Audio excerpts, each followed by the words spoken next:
Ghost in the Shell ini udah kita announce tahun 2013. Udah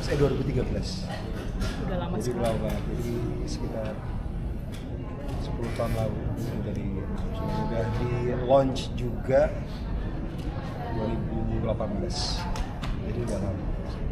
Penggambaran sel sendiri udah ada riset dengan Kemenkumham atau ke Kita pihak membangun set berdasarkan penjara Sukamiskin plus kebutuhan untuk adegan.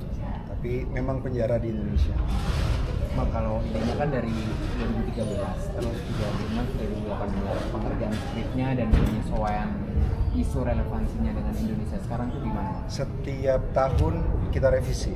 Jadi rencananya dulu sebelum Ramadan ajaran Ramadan ajaran itu 2018. 2018. Jadi 2018 kita announce itu sebenarnya skripnya udah dalam pengerjaan, tapi karena kita bikinnya tahun 2025, setiap tahun itu kita revisi sesuai relevansi zaman.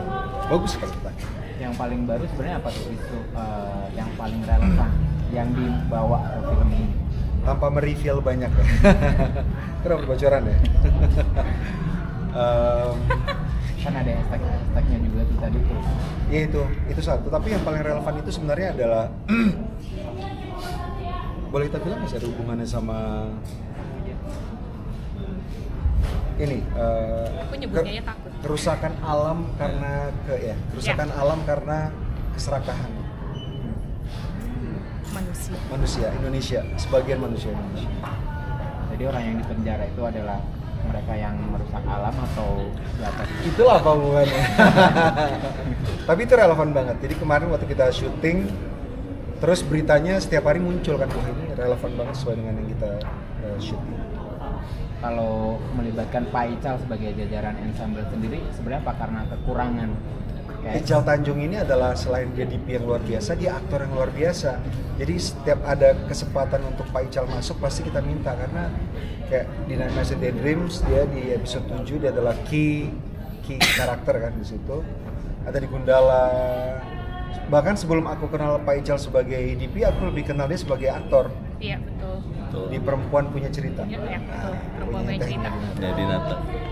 Pak Ical mungkin bisa cerita Pak waktu join lagi sebagai jajaran cast tapi juga sebagai sinematografer juga di film ini kan gitu. Mungkin waktu itu yang ditawarkan oleh Bang Joko tuh apa sih secara karakterisasinya gitu?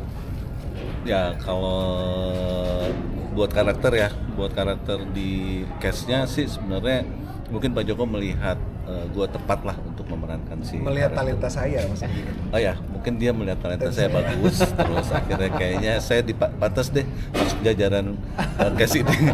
Nah, ya artinya mungkin itu pasti Pak Joko melihat sesuatu yang memang diperlukan di filmnya itu sih. Dan saya pasti ketika dapat tawaran itu pasti selalu mendukung, apalagi juga saya sebagai sinematografer. Kalau untuk di sinematografi, ya tentu Kamensi dengan kebaruannya mencoba untuk menawarkan hal yang warna baru, treatmentnya juga apa ya Pak, maksudnya kalau Pak Joko bilang awal, oke, ini lebih ini, ya itu sih kita nggak pernah ya, nggak boleh mengulang, nggak mau sama. iya, nggak mau sama. Film ke film berikutnya ya, harus berbeda. jadi ya ada yang lebih kita perbaiki selalu. Kalau di Duri kan nuansanya apokalis terus juga lebih dinamik. Kalau di sini gimana sekarang? Ini sih sesuai tema filmnya sih, mungkin Real ya. real sih. real, Drama. sesuai disesuaikan bang sama Indonesia tujuan banget lah filmnya. kalau Ya. begitu nonton langsung jir. Indonesia banget. kan dia itu kan ada pemeran baru namanya Magistus. Itu dia menampilkan karakter apa dan perkenalannya sebelum jadi aktor sebelumnya dia apa? Dia tuh sebenarnya dancer dan tadi kayak yang dia bilang dia pembaca tarot. Tapi ya memang kita waktu itu memang mencari pemain yang bisa punya kemampuan dance yang baik, dan dia mengirimkan si video dance-nya dia dan emang bagus banget. Kita nggak pernah ngelihat orang ngedance kayak seperti itu, makanya Modern dance atau traditional dance? Semuanya dia pakai heels. iya. Dia ngirimin video pakai heels. Baiknya nanti di filmnya dia akan dance. Pakai heels. Ini yang buka waktu tanggal 10 Mei itu kan? Iya betul. Iya, betul. 700-an yang masuk. Dan kita udah hampir kayak, karena kita nyari spesifik banget. Badannya harus besar, dengan harus besar. Dan itu again kita juga nyarinya sampai ke Malaysia juga Ke tuh. Malaysia. Pokoknya untuk pemain film kali ini kita selain Indonesia, Malaysia juga kita kubek-kubek. Kita Thailand juga kita eksplor untuk Iya. si penari. Betul-betul. Nah, mengingat ada Baronson, apakah pemasaran ntar ada target ke kemana aja nih, luar negeri? Keluar pastinya yang jelas world sales-nya itu akan mereka yang pegang, Southeast Asia kita yang pegang.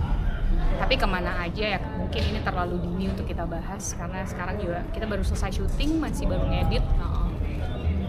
Kalau tadi juga ada cerita soal nge-build set penjara di Bukit Duri kan juga kalau nggak salah pakai bekas penjara atau apa dana itu gimana mungkin kesinambungan dengan di Ghost in the Shell sendiri. Terus sebenarnya seberapa sulitnya sih untuk nge-build set untuk produksi di film Indonesia, karena kan mungkin biasanya udah pakai set yang memang udah ada, paling tinggal di perbaiki gitu dari sini. Yang jelas ini tidak ada kesinambungannya dengan film Pengepungan di Bukit Duri, tapi memang kita menggunakan lokasi yang sama di Bandung. Jadi kalau kita lihat lokasinya tuh emang lokasi cuma kayak gedung kosong kotak gitu. Nah semuanya itu kita isi apapun nol. itu dari nol. Jadi kita membangun set sebesar penjara beneran. Iya. Skalanya sebesar penjara beneran. Lengkap dengan semua ruangan yang biasanya ada di dalam Dan penjara. fungsional. Jadi, kamar mandinya, shower roomnya itu juga harus bisa dipakai untuk mandi. Semuanya fungsional. Dan selnya juga kita bikin tingkat. Iya, dan selnya juga tingkat 2, suka miskin kan tingkat 2 ya. Dan kita bikin tingkat 2 dan memang orang bisa naik ke atas dan bisa menghuni di situ kalau mau. Kenapa suka miskin bang yang dijadikan Kenapa? Kira-kira kenapa? Sel mewah. style buat korupsi itu? Nggak jawab.